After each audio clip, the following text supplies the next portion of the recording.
Hi there, Lindsay here, the Frugal Crafter. For Watercolor Wednesday, we are going to actually paint a scene that I took a photo of at Schoodic Point. That's in actually part of Acadia National Park in Winter Harbor, Maine. Not the kind of more famous Acadia National Park area that's in Bar Harbor, which is an absolute nightmare to go to this time of year because it's just so crowded. So we went out to Schoodic yesterday and I got some photographs. So I'm just gonna I took this photo and it was looking down kind of at the water. You do see the horizon a little bit, so I'm just gonna sketch that horizon line in.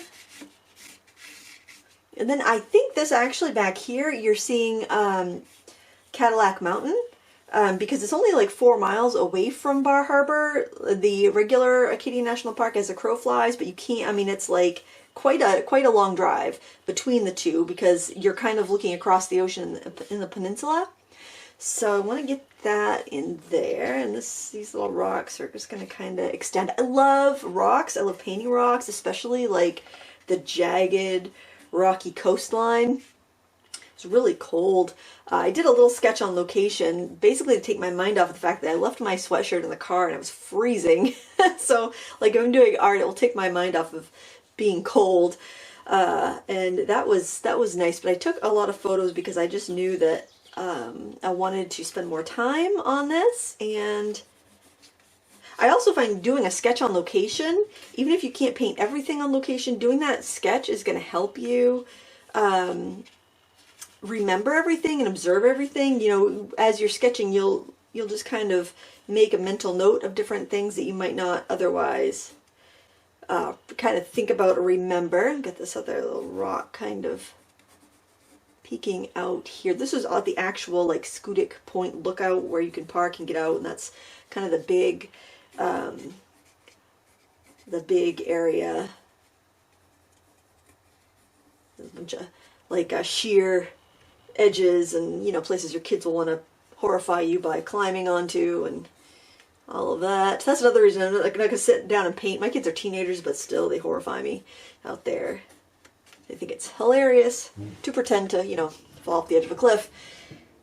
And let's see, we got this rock here. I just love these sharp edges. I love these sharp edges to paint. I don't love my kids playing on the sharp edges. Let's go to that little beach with all the rounded off stones. That one's nice. That's nice too. Too cold to swim. Even though it's June, you walk into the parking lot, it's like 85 degrees, and you walk like down here by the water and it's like 62 or something. Like a wind that will knock you off that sheer cliff. Alright. So this are the basic structures of everything. I have a white crayon here. I'm thinking that it might be nice to put some of the waves. I don't really want to use masking fluid. I'm working on a very inexpensive paper. So I don't know how this would do with masking fluid, and plus, you know, I'm a little lazy about, like, you know, waiting for it to dry and all of that. But I also want to be free. I don't want to be painting around stuff, so I'm just using this white crayon to kind of scribble in some of the foam. Now, if you go over pencil lines with this white crayon, you're going to trap those pencil lines, so just kind of keep that in mind. If that's something that bothers you, make sure you don't put your crayon over the pencil lines. And I'm just kind of doing actually like a blind contour sketch. So I'm actually looking at it's on my computer monitor where I've printed up the picture. Or I'm looking at my reference. Some people can just look at their photos on their phones, but I need it printed out a little bit bigger. You could do whatever you want to do. I will share this photo. I think I'll put it on my blog so that way I don't accidentally delete it off Drive. I often share my photos on Google Drive, but it's getting so full I need to go and do a mass delete. Because I can't find anything that I need anymore. So I think I'll probably just upload this right on my blog. The tricky thing about this is it can be very difficult to see where you've gone. The best thing to do is just kind of hold it to the light and you can see. You can also just take a piece of crayon, a piece of like candle wax. That'll work just fine. And this is pretty much permanent. Even if you iron this off, you're not going to get back down to the paper again. So, you know, either treat this as something that you're just going to be free and you're going to have a good time and you're not going to worry about it, or be really precise with how you put the wax down. Because if you had masking fluid, I mean, you could always you could always take the masking fluid off and paint, as long as you didn't use permanent masking fluid, use the normal latex stuff. And I think that's all I'm going to do. I can always grab a white gel pen if I want to do the sparkles that are a little bit more fine. This will just give me something, it'll just be kind of fun. Okay, so now what we're going to do is a technique where we wet the back of the paper. I've shown you that a couple times, and I did that on my Sketchbook Sunday this week. And the reason I wanted to do this was actually because a member of Critique Club had asked me about this technique where we wet the back of the paper. She'd been having a hard time not having all of her paint go crazy on her. So I had mentioned a technique where you only wet part of the front of the paper while you're painting. So I thought I would show that here because I think it would benefit everybody, and just kind of give you another way to use this technique. Now this is a really good technique if you're painting outdoors, because your paints just dry so fast on you otherwise. And I had an art instructor who would stretch his watercolor paper on stretcher bars, and then he would just bring a gallon of water and he would just pour it on the back of his paper. And that's how he would keep his paper wet enough. So what I'm going to do is I'm going to wet everything except for the rocks. And I'm going to be fairly careful. So even though the whole back of the paper is wet, and I just love how it sticks to my silicone mat here. This is the Waffle Flower Medium Mat. I will try to remember to link it up down below. Any non-porous mat's going to be fine. You could like even varnish a piece of plywood. If you have a drawing board, that's fine. Like you could put contact paper on a drawing board or a piece of plywood or something. I just recommend having something non-porous down so you don't ruin your table. If you've got like a wooden table, you don't have like water spots. That's the only reason I have something like that down there. And I like it because when it dries, you don't have that, and when you're painting on it, you don't have that kind of cockling that your paper will want to do sometimes. Especially if you're using like 140 pound like I typically use. It's and if you're working really wet, your paper's going to want to buckle because it stretches. So this gives your paper, it lets it stretch completely out, and it allows you to get those nice blends. So what I'm doing here is I am trying to spread out my water. Now if you notice puddles, that's where you're going to have your paint kind of whoosh and go crazy on you. And that was the effect that my student wanted to avoid. So what I'm doing is I'm blotting off all the extra water from my brush. And now I'm going to go back in and I'm going to brush over it. Now another thing you could do is you could just walk away for a bit and you could let the paper absorb, especially if you're wetting the whole thing. But I want to get painting. I'm excited to paint, so I want to paint. Now I can see where I put the crayon because it's not accepting the water there. So I can see, because those areas where there's the crayon, it looks very dull. Okay. Now of course you could do the sky, that background mountain separately and the water separately, but I don't mind if those blend. The only thing I want to keep really crisp are those rocks. All right, I'm going to start off, and I'm using, you can use whatever paints you want to use. I am using the new Song Floral, so I think Song must be like a Chinese translation or something. The new Paul Rubens paints, and I've been using them a lot lately, so I just got them in actually, but I was excited to use them and I'm really liking them. But I'll be reviewing these probably in a few days, but I like to get a few paintings under my belt before I review something, because I like to work them, I like to paint with them all dried down, make sure that I like the way that they're performing. And I'm going to start up here. And I had some paint left over from another painting that I didn't want to just wash away, because I had quite a bit of it, of a couple colors, so that's why I'm working on my mat as a palette versus the pan, the metal tin palette that I put that in. I'm just going to bring that color down. I'm going to soak up that puddle. You can see my paint is not going crazy. It's not going that far away from where I want to put it. I want a little bit more color. It's a little bit more dry at the top. I probably could switch to a less thirsty brush, and that would make a little more sense. But and honestly, I probably should have a little bit bigger of a work surface. But I just like how a few of you mentioned that it was easier to see my painting with that dark background. So I'm trying to just get enough border of my desk around as I'm filming so that hopefully my colors will be really accurate, really good. Okay, now I'm going to move on to the water area. I had a bunch of burnt sienna left on my palette, so I want to grab that. I just want to use that up. And I'm going to put that in with some ultramarine blue. I'm actually going to switch brushes. I'm going to go to something that's a little bit less thirsty, I think. Oh yeah, I think I have my Majestic. I'm going to use my Majestic brush here. That'll work pretty well. And grab some ultramarine. My paint is not completely dried down yet, so I've got to be, you know, careful I don't get too much. So I'm just going to see what that does in that wash. It's going to want to fuzz a little bit. But I know I'm not going to grab more water than I need if I have this brush, because it's a golden Taklon versus something that's a little bit more absorbent, like a faux Kolinsky or anything like that. So its water is much grayer further away. It does have more blue than that. It's also really dark back there, so I want to make sure I get that value right. I find with landscapes, I really like to get it pretty close right off the bat, because I don't like to fuss with it. I like to keep that immediacy of that like kind of moment frozen in time.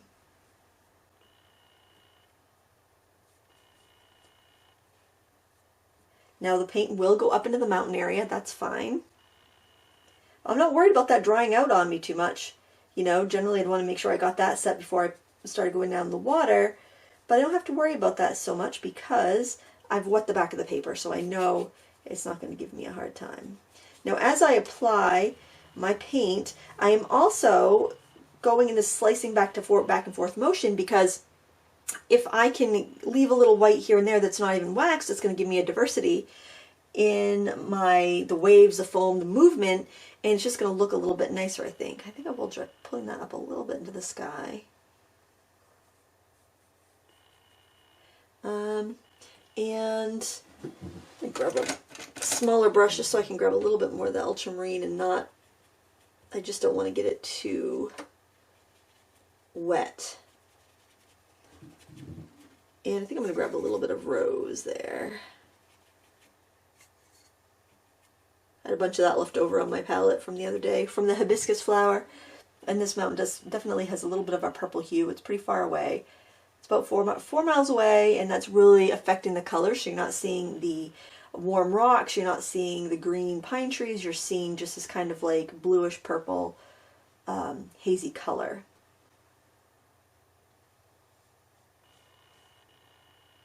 You can see it's pretty much staying put. I'm getting a little bit of a feathered edge, but I want this a little bit out of focus because it is further away. Be careful when you are when you're going into your paint like this, if it's freshly squeezed out, that you don't get into previous, so you don't like you don't transfer paint into the wrong palettes. I know I'm being a little cavalier with my dipping into the pans, because I know how wet my brush is. I know how much would transfer. So I just want to make sure you don't, you know, pour out a bunch of paint and then be too anxious to use it to wait for it to dry and then end up with some trouble. That's something you develop, how, you know, how soon you can go into your paint. And I don't mind this being a little blurred, because sometimes when I'm sitting at my desk and I'm filming, I'm not looking directly over my painting because I don't want my head to be in the way. So sometimes I get my horizon line a little wonky. So that gives me a little bit of space to correct that if I need to. Alright, yeah, and I squint at my reference photo as I'm doing this, so I make sure that I am, I'm not getting my values off. So the paint's going to get a little bit brighter, a little bit bluer as we come down.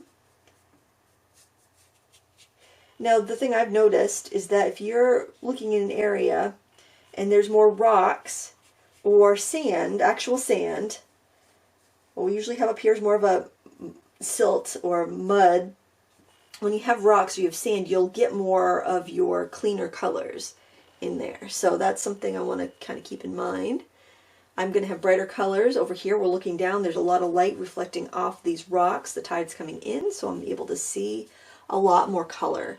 And that's kind of exciting, because a lot of the water around here you know, will be very silty, especially ponds and lakes and stuff, that you don't get that clarity that you get even in the ocean. I mean, because the water's really churny, and there's, you know, a lot of times there's mud flats, and you just don't get the clarity of water. But when there's a lot of rocks, you do get more clarity.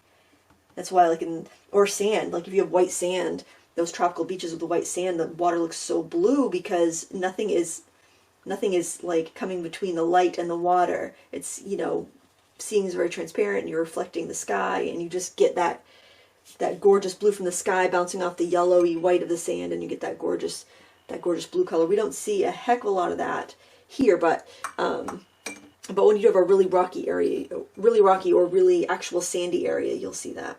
I'm gonna add a little bit of that cobalt teal. Just right in this area, we have some light rocks in here, and the reflections are just gorgeous. We're getting that color in here. Now, if you have a hard time seeing the undertones of colors, if everything's just looking gray, and sometimes your camera will just soften or mute colors, I should say. My old phone would mute colors quite a bit, and my new phone doesn't, thankfully. My new phone's much more accurate. But you can always go in, even in just like whatever program comes on your computer, like if you have a Windows computer, there's I think it's called like the Windows File Explorer or something. I don't know, you click on a picture and it opens, and there's a place where you can click edit, and you can actually go in there and you can enhance your colors, and that will, like, you can just slide up the color slider and it will push up the colors, so it will help you see those undertones, and that can be really useful. I still want to be careful not to have any big puddles, because if I have big puddles, then they could give me cauliflowers that I don't want.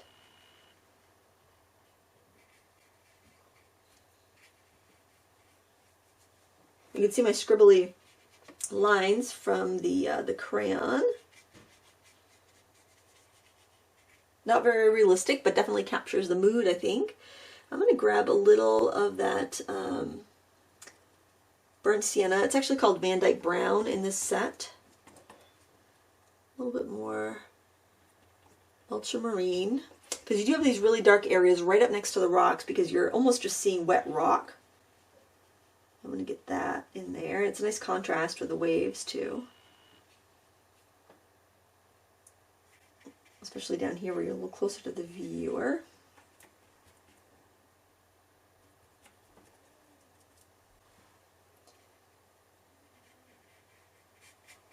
And the water is so wild. It's nice if you can capture that wildness of the water.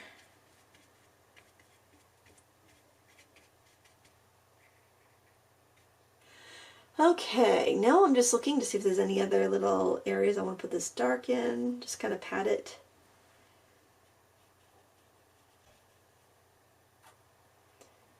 I feel like I want a little bit more blue. I'm using it, you know, pretty dry on my brush, because the paper is wet on both sides. I can just kind of tap it in there, and it's not gonna be too much. It's gonna soften and diffuse. Just tap that chisel edge down there, and you're gonna get those tiny little ripples and sparkles farther away.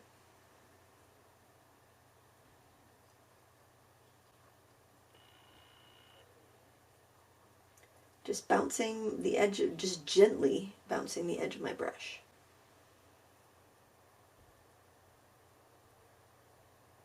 A little more blue, ultramarine blue.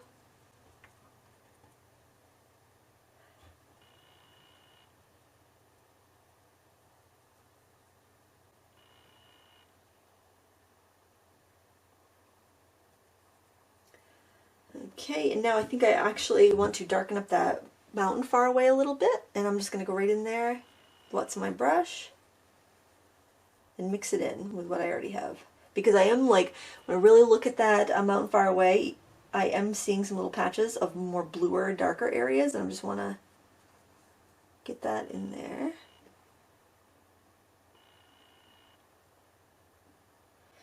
Okay, so now what we have here is we've got this area is really wet. The rocks on the front side are dry. The rocks in the back are wet. So I can take a break and come back after this is dry, or I can carefully get in on some of these rocky areas, just being careful not to touch the areas that are wet. And I think that's what I want to do, because I want to put kind of like a light colorful wash on the rocks, and then I'll want to put my shadows in after everything's dry. And I've got a bunch of rose left over from yesterday, and I'm just going to grab that. So that's what that is, just kind of a dirty rose, because it's got a little burnt sienna in there. I mean, it's nothing fancy. I want to get that on the rocks because you do see this kind of like pink undertone to them, and I want to get that in.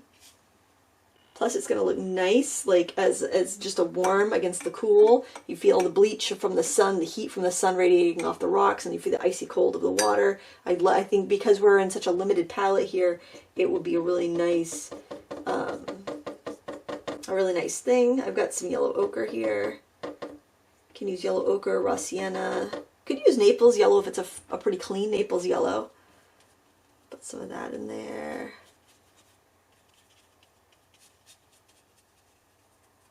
I could even have some yellow ochre within the swirls if I want to. Actually, why don't I do that, because we put some rose in the mountains back there, even though we can't really see it now. Let's have a little yellow ochre in there. Work it out a bit, but yeah, let's put a little of that in there.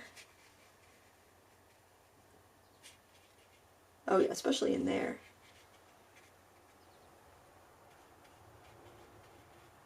Because you would see some of these rock colors underneath. I feel like my brush is a little too wet. I don't want to have blossoms. I see a little bit over there too. Yeah, there we go. That's nice. I know you're probably thinking, Lindsay, this is a hot mess. It's not going to be a hot mess. It's going to be fine. I know. It can be a little scary at times. Now I want to see, let me take a little of the yellow ochre, a little bit of this cobalt teal, kind of a green-ish color, because you do have this kind of like slippery algae on the rocks, or I don't know if it's even algae, it's probably seaweed actually, because it's salt water, but it's slippery, so I kind of want to get that in there. One of my kids actually slipped on it. I almost slipped on it, and then I warned them and they did not heed my warning, and then one of them almost slipped on it. And we get that more of that over here. Actually, where I was standing to take the photo, I had just said before I took this photo, be careful, it's really slippery over here. Some yellow ochre. And I'm just going to show you this. I mean, I'm literally just kind of cleaning up my palette from yesterday. It was just too much on there for me to let it go to waste. Get a little bit of that yellow ochre in there, not going right up to the edge. The yellow ochre is a little bit darker in the Paul Rubens set than, well, in the song set than it is. They don't call it yellow ochre, they call it something else, but it's the PY42 color that we all know and love. And let's see, let's do a little bit. Oh, you know what? I see a little bit of that green up in there. See, just a little bit. And see, it really helps when you do go and look at a place and you sketch in real life someplace, because then you observe like, oh yeah, there was an undertone of this or that. And maybe your camera can't see it. When you look back at your photo, you're like, oh shoot, I thought that was much prettier when I took the picture. And it's just that your camera probably can't reproduce as many colors as your eye can see.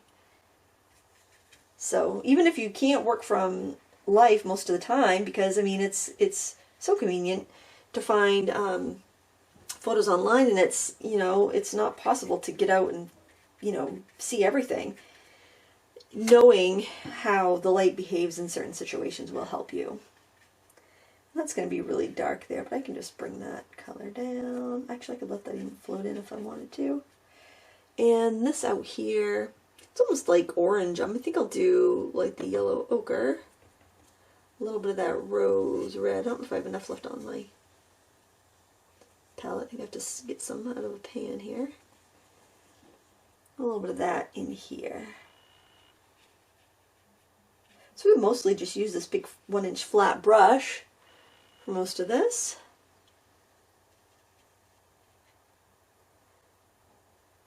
And I also like how this warmth, this is going to bring these rocks closer to us, closer to the viewer versus the further away mountain that we have back there. I kind of want to lift a little bit. I think I'm going to stand up. Excuse my head, my messy hair, because I haven't done anything with it today. I'm just going to wipe out a little bit back there.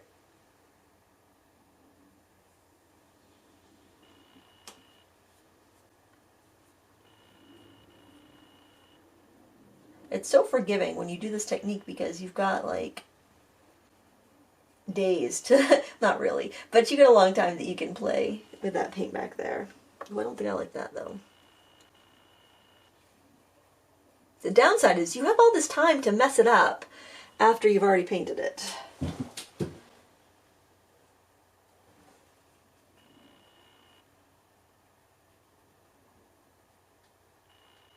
That should be smoother.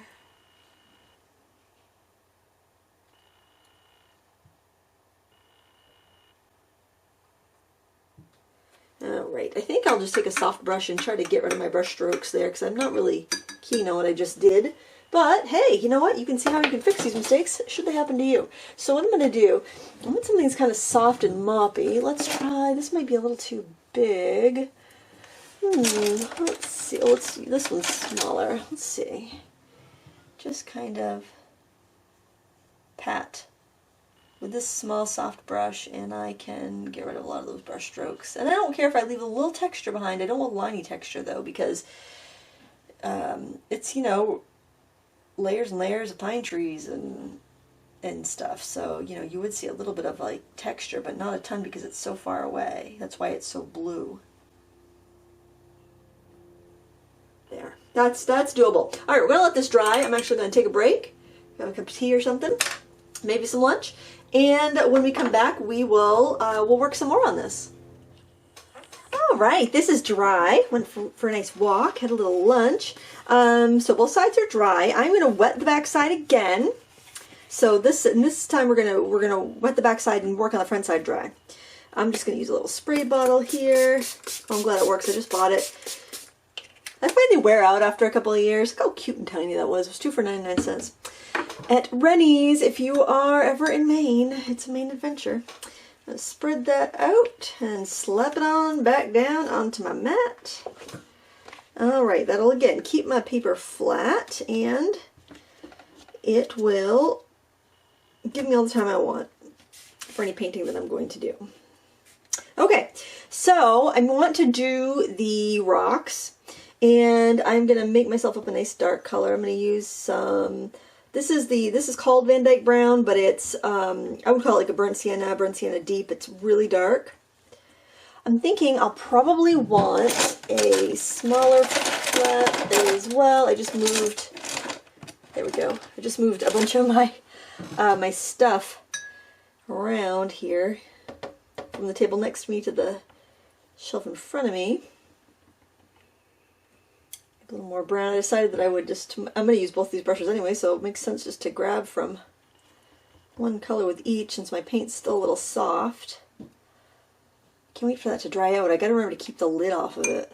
Like keep it out of keep the lid open. Alright, that's still not quite dark enough, so I'm going to put a little, not quite brown enough. There we go. I want a nice neutral to slightly warm gray. That looks pretty good. And I'm going to start with my bigger brush first. Make sure I don't have any clumps of anything in there. And go into the areas where I have more dark. And down here, the shadow.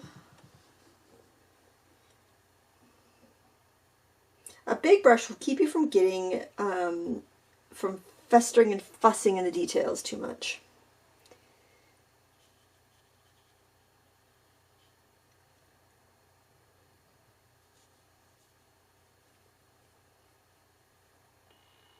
A little twist and glide with the brush.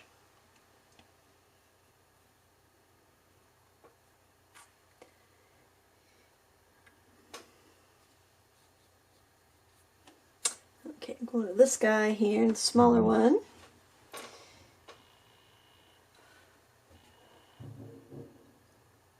You get some really harsh shadows, and don't downplay them. I think that's part of the beauty of the rocks, is getting that really sharp, those sharp edges, especially if you have, like, I don't know if it's common to have such a rocky coast in other parts of the country, but in Maine it's very rocky. I think probably northern, the west coast northern is probably really rocky as well. Canada, that sort of thing.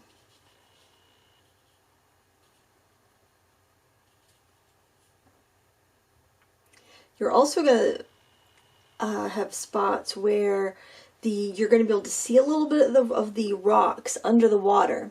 So it's like where the water's kind of going over them, you're going to be able to see a little bit under the water too. So that's something that we're going to have to deal with.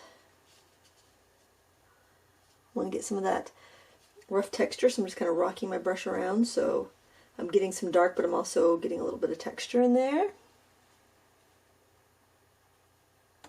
And then when we see areas where we've got some water lapping over the rocks, we can just gently drag out some of that color.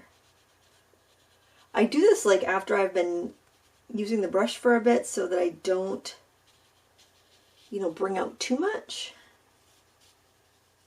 You won't want to do this with a fully loaded brush. You just kind of want to kind of skip around some of those waves a little bit, so you can just see, yep, there, that rock is underwater. We're seeing some of that through.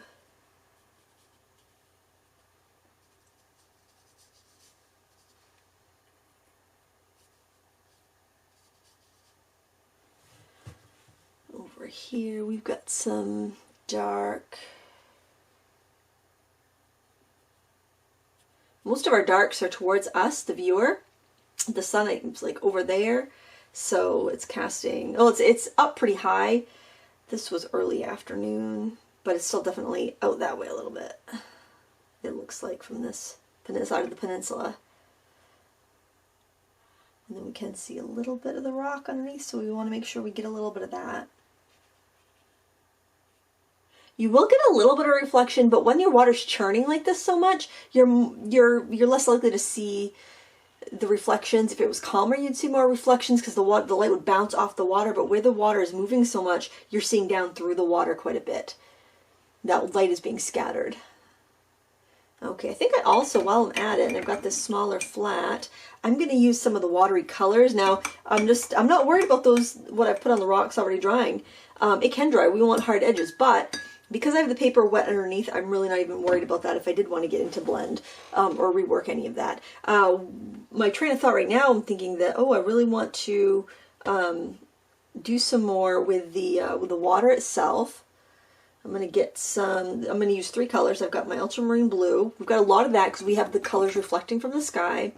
And you do get a lot of ultramarine blue. We've got our cobalt teal, which if you want to use phthalo blue, that's fine. Just keep your blue consistent. Whatever you're using for blue, just keep using that. I can also have some burnt sienna, but I got that mixed there with the burnt sienna. I think that's good enough. And I want to grab out some more yellow ochre, or raw sienna, or Naples yellow, like I said before, as long as it's not too opaque. A high quality Naples yellow shouldn't be really opaque. But, you know, a lot of times they just take like the yellow ochre color and add white, and it does lose quite a bit. Okay, so I'm going to first look for any yellow ochre areas and just go in and put those in. I want wavy motions though when I do this. I'm not too crazy about my wax. I'm usually actually not really crazy about the effect that I get when I'm using wax. I tend to just use that when I'm plein air painting because I don't want to bring masking fluid. I don't have that kind of time in one location. So I will probably be adding some white gouache to this. Okay, now I'm going to grab some of that cobalt teal and add it into that the yellow ochre. I'm going to grab some of this, and I can use that to overlap any of those areas where I put in some shading from the rocks, or some so you could see like underneath, like you could just kind of see where the rocks kind of go into the water. That's just going to help me kind of work that in. Now I'm going to grab some of the ultramarine in there. You have so many colors when you've got this churn of water. Against that highlight of that rock, it's really going to make it stand out when I finish painting that.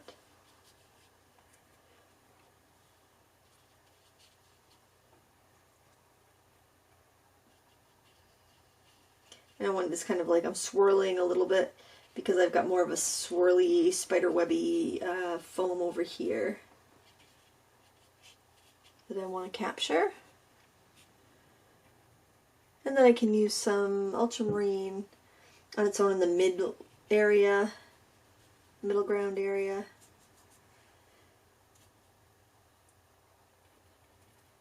Back to my gray mix, and I can throw in just a few little chops of that if I want it.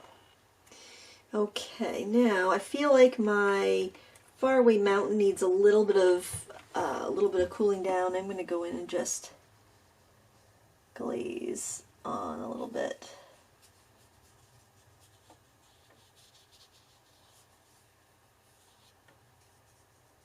And I think I'll also pounce it with a paper towel.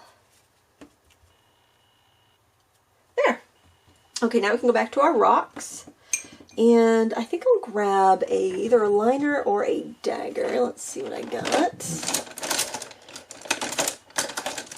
Good grief, I'm just going to bring my bucket over. I switched to a different bucket and I put more brushes in it. And instead of having two smaller buckets.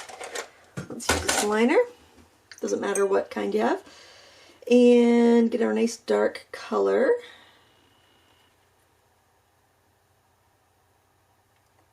Oops, that's purple. That's not what I want. See, it's really hard to tell when you have your paints in a palette. That's why you want to make a swatch, because it's hard to see when you have really transparent colors how dark, what they are, because they just look dark. I could have used purple. Actually, I used purple in the sketch that I did on location because that's such a great way to get a really dark color.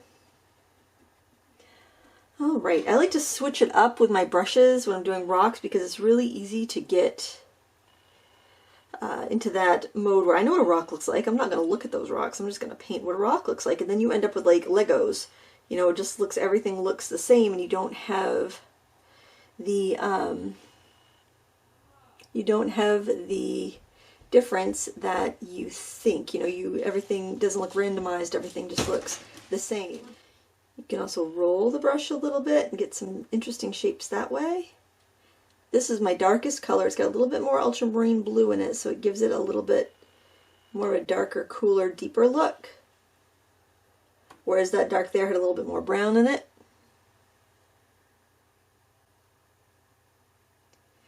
And I'm just kind of letting my eyes dart back and forth between my reference photo.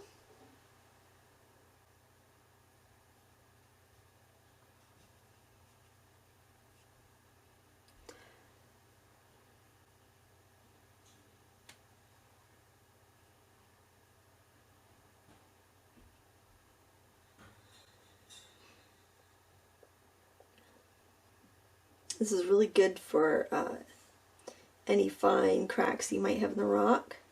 Your rocks are going to be the darkest in the shade where they're wet, like where the water's kind of overlapped them, so keep that in mind while you're painting. You want to make sure you have that weight of the bottom rocks. It's better to have more contrast at this stage than not enough. So if it looks a little jarring and too like too geometric and bright and just not subtle enough, you can always do a wash over it to unify the colors, but it's harder to get it to get back and be contrasted enough. So make sure that you have it almost exaggerated.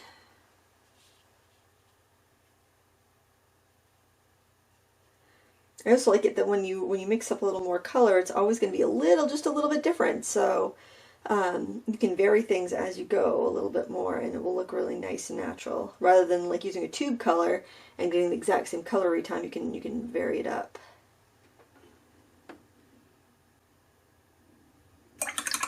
Okay, I'm going to go back to the 1/2 inch flat. Mix up a little bit more.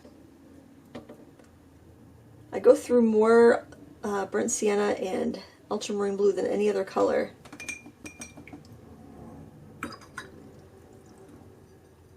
Especially ultramarine blue. I think that's my most used color.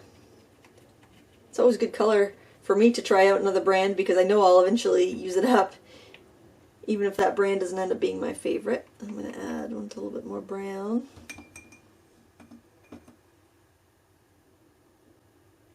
And I'm going to take a little brown, put it over here, and add a little bit of yellow ochre to it.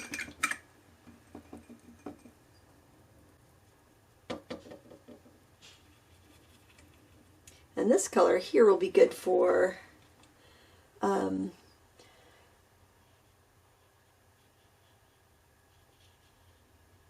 if I need to add some shadows in these higher rocks.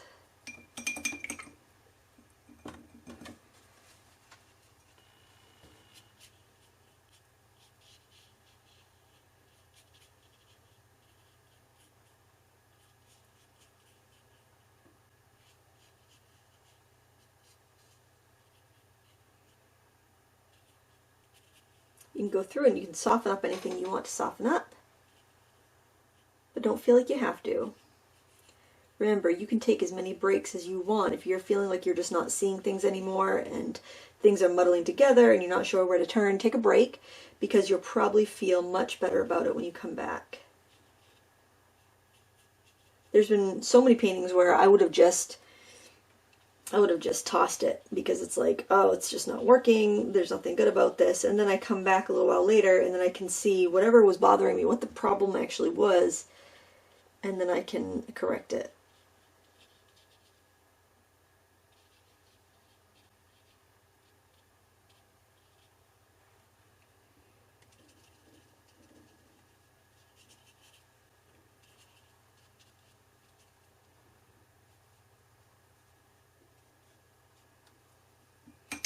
For texture, you can pounce it with a dry paper towel. And that'll give you some interesting textures. And a paper towel versus a rag, it will give you a rougher texture, a little bit more rocky. If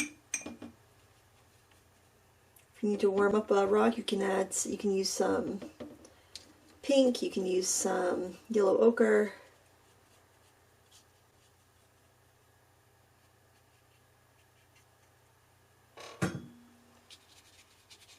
There's a lot of just kind of bouncing around and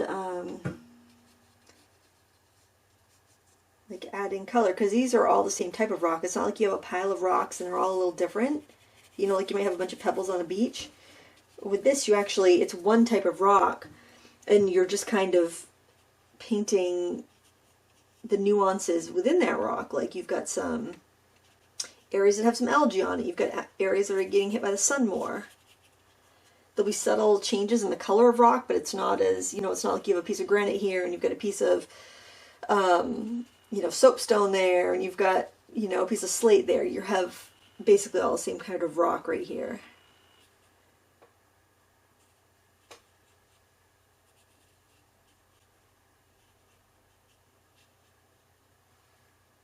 And you have to make it kind of stand out from the water.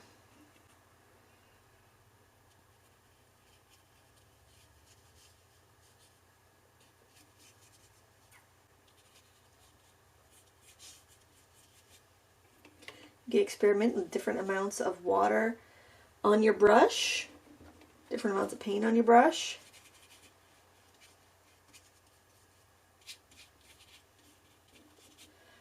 You can experiment with cool versus lighter colors. Put a little more cooler ones back here because that will push it back, but I'm glazing over those unifying colors we put at the beginning, so it shouldn't make anything too crazy. It shouldn't push anything out of the way too much. Up here I feel like I have a little too much color, so I'm going to scrub some out.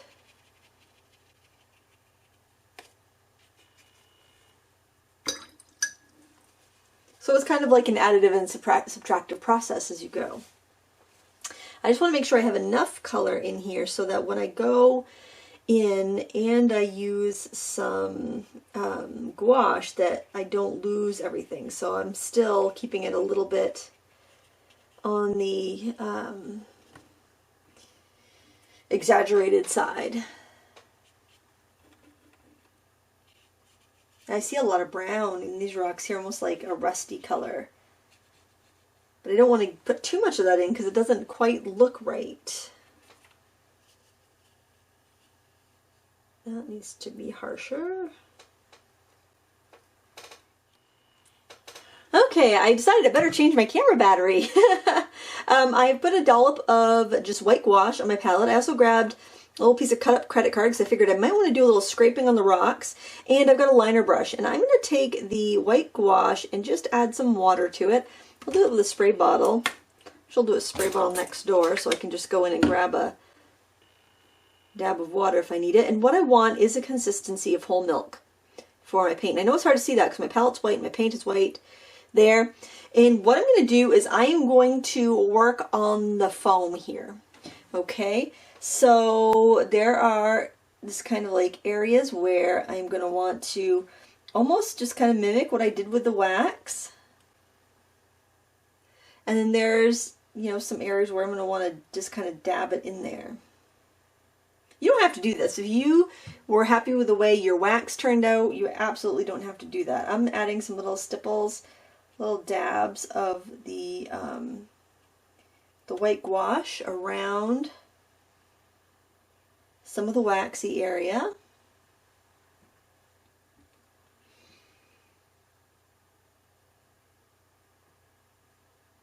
Adding some thicker spots. Gonna add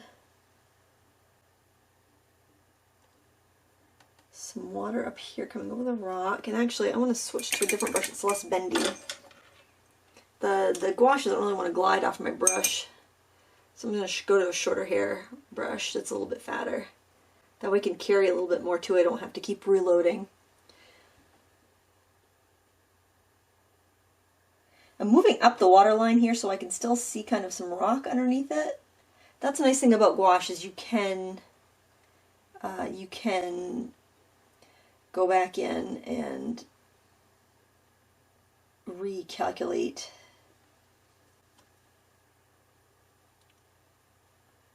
Recalculating, like the GPS. If you have one of those GPSs in your car and you decide to take a different road, it goes recalculating.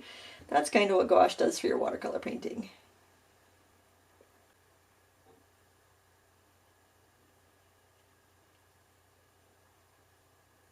The water was so swirly in this area, and I really want to capture that.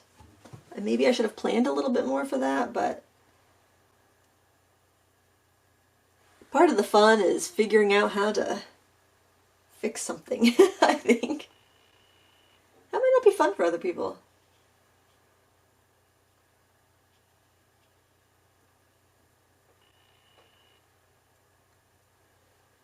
I still might want a little bit stiffer of a brush because I'm feeling like this one just has a little too much drag on it. I'll probably go for one of my oh, this one is pretty good. This is a Princeton Nova.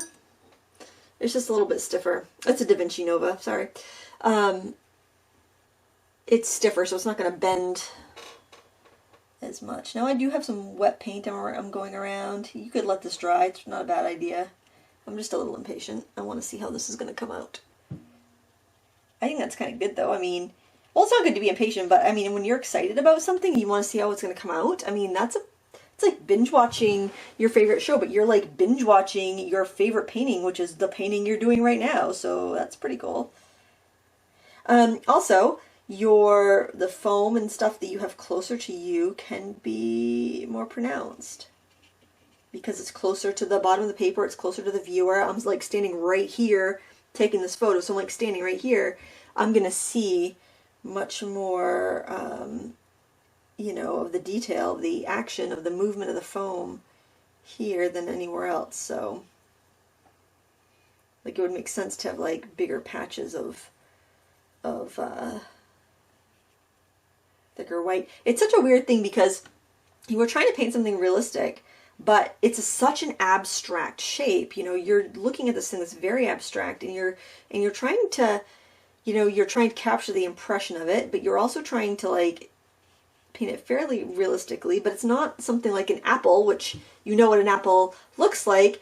You know, if you're there like looking at the foam, it changes constantly. And you know, with a photo, you know, we've snapped a picture of it, but you know, it's still not something that you would see frozen except for in a photograph. And a lot of times in photos, you just kind of, you know, pass by it. You don't stand there and look at it for an hour.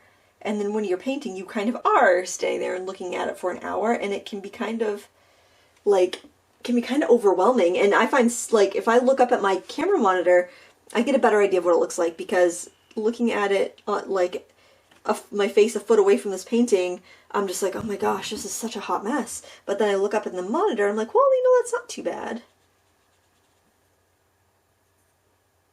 That's not too bad while I'm painting something is pretty much as good as it gets for me when I'm looking at it and critiquing my own work. I want to get a little bit bigger of a splash over here. I might add a little toothbrush flick in here. I like that. I like it more the feeling that it evokes than the fact that it's actually giving me a realistic effect. I just feel like the feeling of it is so good. It feels like the ocean spray. I'm still stippling some of that white in there. It's like I don't want to really go over the whites that I left out, but I do kind of want to stipple around them to kind of give them a little bit of a more soft, natural appearance.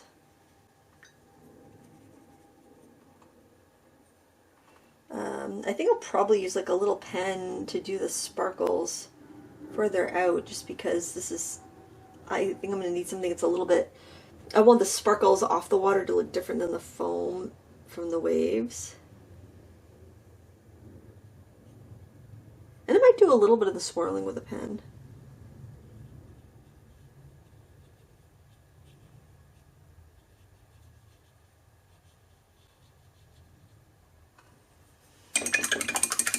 Okay, something else I wanted to try is using the credit card scraper with some white and some like yellow ochre and pink and doing some highlights that way. So I'm just grabbing out some of that yellow ochre. We might need a little bit more of that. I don't want a ton. I hate to waste paint, you know, so try not to take out more than I need. Some of that rose. Okay, let's grab some of that white.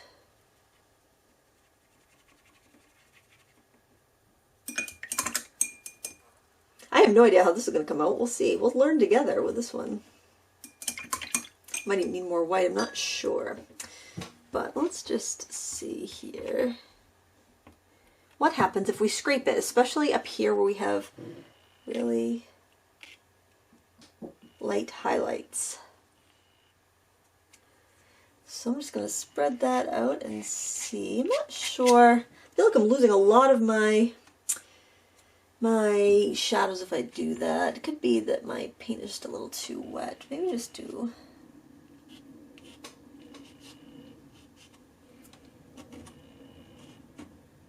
Yeah, I don't think I like that technique with gouache, but I wanted to try it. I think that maybe if I wet an area and scraped around it and add some gouache in that way, it might be kind of neat. I think my gouache is too thin, actually, where I added the water when I was adding the color to it, because I thought the color was a little too bright. Oh, you know what? I could add some right there, because I already have some color in there. This tube of gouache, this is a great size because, I mean, it's going to last for years. This one's by Renaissance. I don't know. I know in, like, Europe, this paint is really cheap. So, and I've had really good luck with it. If you are in Europe and you're looking for an inexpensive paint, I've heard people say that they don't like that paint. Oh, but I've had really good luck with it. There's a lady right here in Maine who sells it in her Etsy shop, and I'd never heard of it before she showed it to me, and Oh, there, that's working. It just needs to be a little bit thicker, guys. That's all. And I really liked it. So maybe they've changed, you know, or maybe they have several different lines and people have tried like a student grade line. It didn't look like it from their website that they have different lines, but could just be they got their act together and they're doing a better product now. I know a lot of companies, you know, go through growing pains and then they eventually create something that's pretty awesome. So maybe something to look into if you're, especially if you're like in Poland, that's where it's made. I love to find those gems, like this Arteza paper, the new Expert stuff, not the premium. There's the Expert cotton, which is really good, but it's really expensive for what it is, I think. But this is the Expert, the regular Expert one. It's like 64 sheets. You get 64 sheets for like 26 bucks. That's the one I'm talking about. That one is fantastic. It's not cotton, or at least it doesn't say that it is, but it does act a lot like the Aqua Bee paper that we all know and love. And I've been doing some pretty wet, scrapey, scrubby stuff with it, and it has been behaving very well. I'm going to be a little careful down here near the water just because I don't want to compete with my waves. Ooh, what if I added a little brown in there? Let's try that. I feel like I'm also cleaning my palette up at the same time, which is kind of nice because I hate wasting paint. I hate wasting paint so much that sometimes I overdo it just because it's like, well, I don't want to waste that. So I don't recommend that. I like getting that warm, sun-kissed brown in there. I love how this is going a little bit more abstract, actually, the more I mess around with, like, the white. So if that's not the look you like, then you might want to not experiment quite as much. I kind of like that. Okay, so now what I'm going to do is just kind of give it another look, do maybe a little bit of spattering. Let's do the spattering first, because if I wait to the end and I mess that up, I still got to have a little room to correct it. Oh, I don't have a toothbrush here. I'll have to use this brush. And I think I need a little bit more white, because I do want this to be bright white. Let me wipe out a spot. This poor mat. I see all the crafters using this mat, and they're so tidy, and like my mat looked like it been through a junkyard. I don't know, like I can't even explain what it looked like when I had it. When like I'm doing my review of it, and I was part of the Waffle Flower blog pop, and everybody else is these like their mats are so clean, and mine looks like, you know, like I just pulled it out from underneath a dumpster.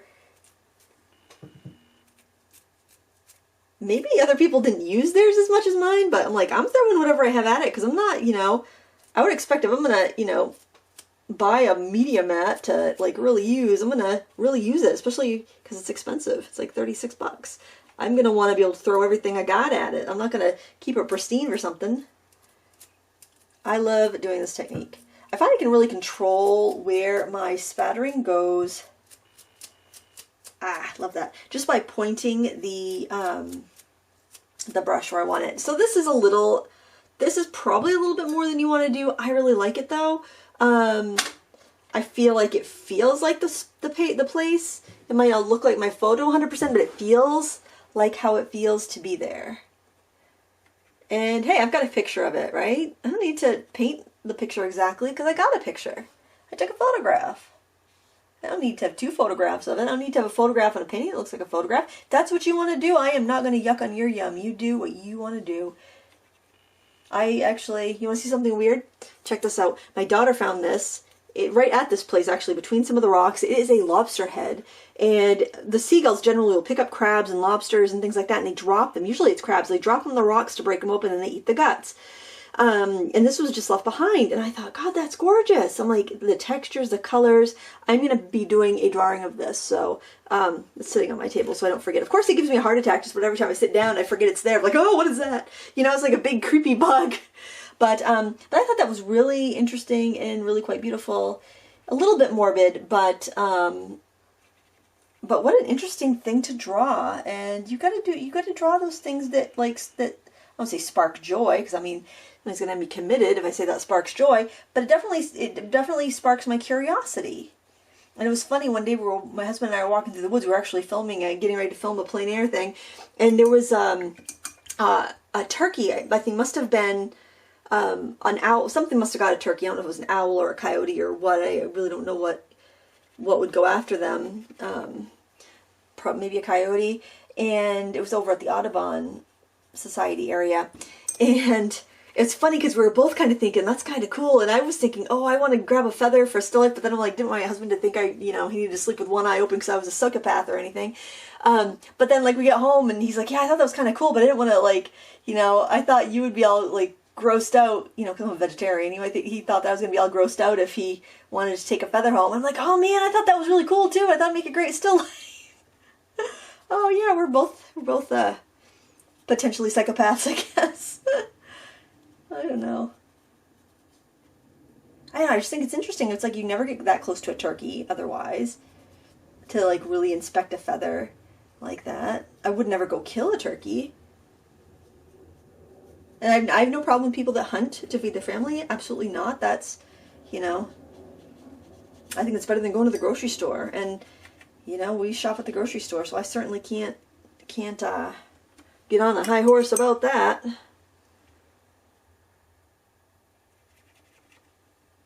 I'm just going kind of instinctively going around like, okay, that's a little too much white. I'm going to go pop a little ultramarine in there. You just kind of putter around instinctively.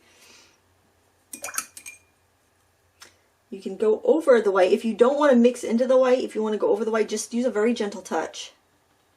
Then you can go in and you can layer, as long as you have a gentle touch. If you start scrubbing, you're going to lift up the paint underneath. You could end up with a muddy mess if you're not careful. So just kind of keep that in mind. I'm just kind of popping in some color here and there. It's going to look a bit different when it's dry because I've got wet, dry areas kind of competing right now. This allows me to carve out little bits of color where I want to. Oh, something else I can do, and I think I want to do it. You might not want to do it, but I do. I'm going to clean this spatter brush, and I'm going to flick on some of those blues. Because otherwise I'm going to have some areas that are way too saturated with white.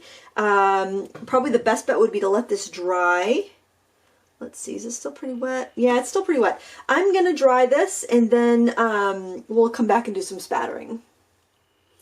This is not totally dry, but it's dry enough that the white areas are dry. I am going to get some of the cobalt teal here. Let's see, I don't know if that's wet enough to spatter. We'll try it though. That gives me tiny little spats. I need bigger spats than that. So it's like a skim milk consistency. Here we go. Ooh, love it. That was a little much. You can blot if you want to. I kind of like that big spat, but just kind of keep that in mind. Blot if you want to. I'm going to grab this ultramarine.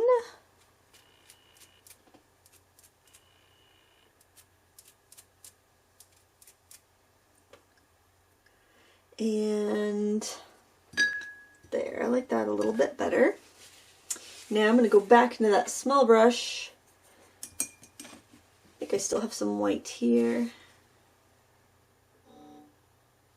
And just kind of any place I want to customize my spatters a little bit, just kind of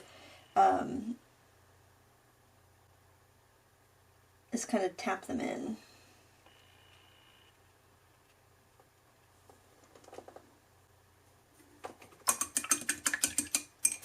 I can also just go in with any more darks that I want. Ultramarine blue, little burnt sienna. And any place where I'm like, whoa, I went way overboard, I can go in and just carve out. I think there was a rock over here. There's now. Like, whoa, what the heck happened there? That's a little crazy. But it's only paint. So I'm just gonna sneak in there and get myself a rock again. But I mean, the coast can be violent. The weather can be violent. Just the waves and the wind and nature. Beautiful and dangerous. I love the textures and colors, and yeah, we didn't use a lot of colors, but I love the different shades that we were able to get and the emotion that we got to evoke. But with that came an abstraction, and it's so easy to want to bail when that happens. It's so easy to be like, I'm just going to start over. It would just be easier to start over. And when that happens, it's fine to start over. It's fine to abandon it and to come back to it, or throw a bunch of paint at it and see what happens, you know? Don't feel like everything is so precious that it has to be perfect. If you've got some scraping that was a little off, you can go and soften that. You can re-wet an area and scrape into it brand new if you like the texture but you weren't getting the effect that you want. Like there's some areas up there I'm thinking, well, maybe I'll scrub and scrape. So your scrubber here, if you're using like an oil painter brush, you can go into an area, you can scrub and loosen all that pigment if you want to. And then you can go in with your credit card scraper and you can squeegee it out of there. Get a different texture, try something different. There's no reason not to. Especially if you're unsatisfied with the way the painting's going and you feel like you feel like you just wanna chuck it. We all have those feelings. I've had this feeling a few times during this painting, to be quite honest. But I always think it's worth seeing where it will go. That's also why I like mixed media so much. Like, you can grab a colored pencil, you can grab some pastel, you can get something else and try it and see if that will give you the look that you're after. I think I'm going to grab a little bit more of this mixed gray, a little more blue in it. Remember, blue and brown. Give a little direction into my water. That's something I just feel like I need. I'm going to start up here. I'm going to guide the eye through. I'm going to start up here.